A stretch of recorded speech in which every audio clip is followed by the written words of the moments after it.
Et bonjour à toutes et à tous, c'est le Chineur de films. Aujourd'hui, je vais vous proposer trois films qui sont peut-être passés sous votre radar. On va faire dans l'art moyen aujourd'hui. Donc, si vous avez aimé chialer devant Alabama Monroe, La vie est belle ou encore Le tombeau des Lucioles, alors vous allez sans doute aimer mes propositions. Pour commencer, je vais vous proposer Departures, que vous pouvez aussi trouver sous son titre original, Au Curibito. Le film est sorti en 2009. Il a quand même remporté l'Oscar du meilleur film étranger devant une bonne concurrence, hein. Il y avait Entre les murs ou Valse avec Bachir, donc c'est pas, voilà, c'est pas n'importe quoi que je vous propose. De quoi ça parle? Departures raconte l'histoire de Daigo, un violoncelliste dans un orchestre reconnu de Tokyo, qui va se retrouver du jour au lendemain sans emploi.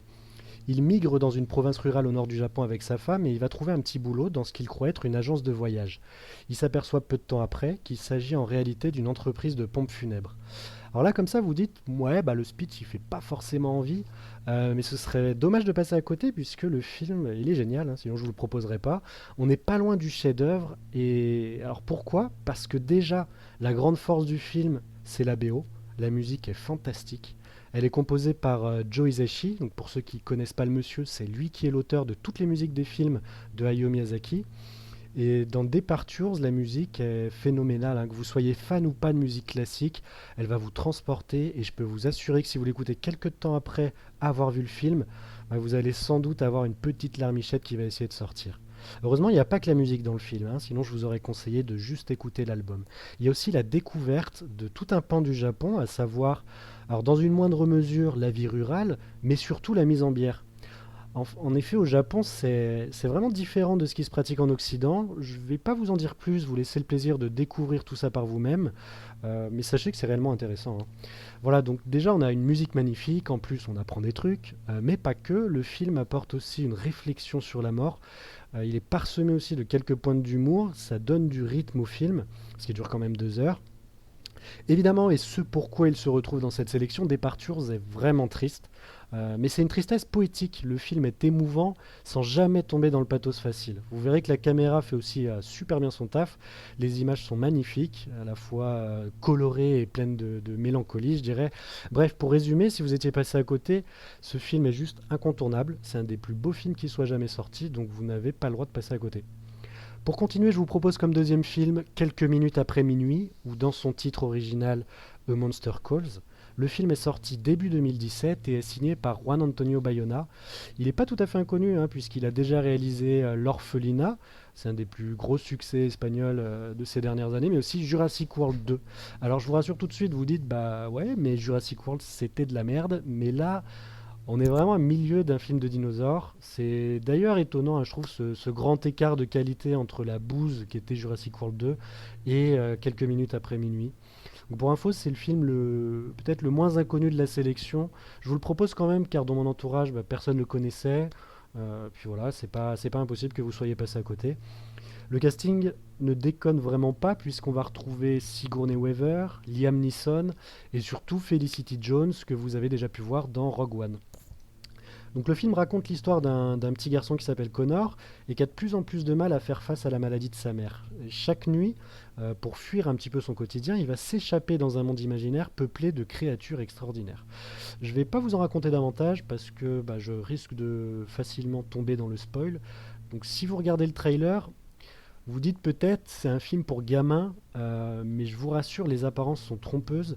Et même, je vous déconseille de mettre des enfants devant ce film. Enfin, ça va dépendre de leur degré de maturité. Mais le sujet, le thème du film est vraiment dur.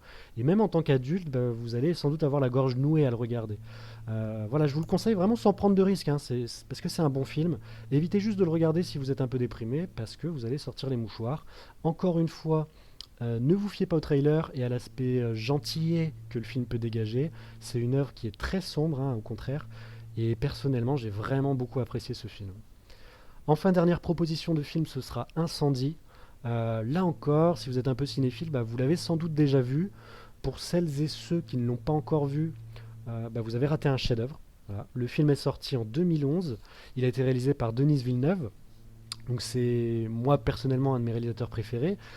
C'est lui qui est responsable de Prisoners, hein, c'était un super thriller avec Hugh Jackman et Jack Gyllenhaal.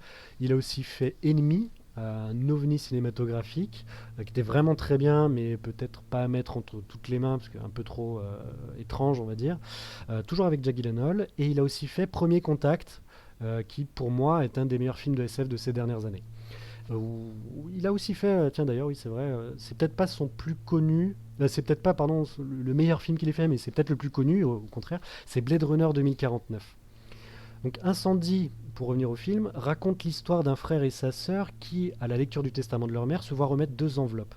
L'une est destinée à leur père qu'ils croyaient mort depuis longtemps, et l'autre est à remettre à leur frère, dont ils ignoraient jusque-là l'existence. Il faut savoir que la mère, avant de mourir, était enfermée dans un mutisme profond plusieurs semaines avant sa mort, et que ses enfants n'ont jamais pu l'expliquer.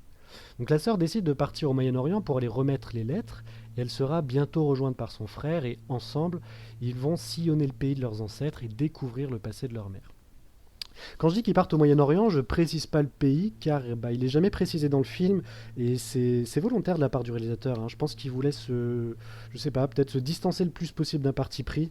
Après, on ne peut s'empêcher de penser au Liban, parce que le contexte géopolitique du pays est vraiment similaire à ce qui se passe dans le film, mais voilà, on peut aussi peut-être trouver un écho à ce qui se passe actuellement en Syrie. Le film est canadien, donc soyez pas étonnés. Au début, vous serez un peu dérouté par l'accent québécois, mais je vous rassure, on s'y fait très vite. Et à part ça, on rentre très vite dans l'ambiance. Et autant vous le dire tout de suite, le film est une grosse claque dans la gueule. Si on ne sait pas trop durant le visionnage où l'histoire nous mène, bah, le réalisateur, lui, il le sait bien. Et on pense s'égarer dans les méandres d'un scénario sans fin, mais la conclusion est là pour nous délivrer toutes les clés. Et c'est vraiment à couper le souffle. En conclusion, je sais que je me répète, mais regardez ce film, il vaut vraiment le détour. Voilà, c'est tout pour aujourd'hui, j'espère que vous apprécierez ma sélection. N'hésitez pas à me dire ce que vous en avez pensé en commentaire et n'hésitez pas non plus à me suggérer certains films. Merci, à bientôt.